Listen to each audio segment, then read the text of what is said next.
রাজধানীর আজিমপুরের বাসায় ডাকাতির সময় অপহরণ করা সেই শিশু কন্যাকে উদ্ধার করেছে র্যাপিড অ্যাকশন ব্যাটালিয়ন। অপহরণের ২৪ ঘণ্টার মধ্যেই রাজধানীর মোহাম্মদপুর এলাকা থেকে শিশুটিকে উদ্ধার করা হয়।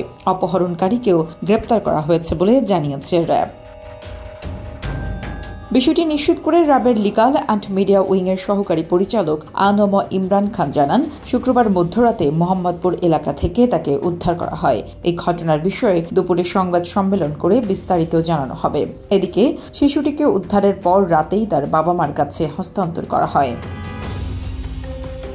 এর আগে শুক্রবার দুপুরে লালবাগ থানার আজিমপুরে মেডিকেল স্টাফ কোয়ার্টারের একটি বাসা থেকে ফারজানা নামের এক নারী শিশুর সন্তানকে অপহরণ করে নিয়ে যায় দুর্বৃত্তরা। বাসার তত্ত্বাবধায়ক মোহাম্মদ ইসরাফিল জানান, ওই বাসায় তার আগের দিন বৃহস্পতিবার রাতে এক নারী সাবলেট হিসেবে উঠেছিলেন। গতকাল রাতে ওই নারীর কাছে আসা কয়েকজন ব্যক্তি বাসা থেকে নগদ টাকা, স্বর্ণালংকার সহ ৮ মাস বয়সী শিশু কন্যাকে নিয়ে গেছেন। শিশুটির মা ফারজানা আক্তার স্বরাষ্ট্র মন্ত্রণালয়ে চাকরি করেন। তিনি স্বামী ও সন্তান নিয়ে আজিমপুরের ওই বাসায় থাকেন।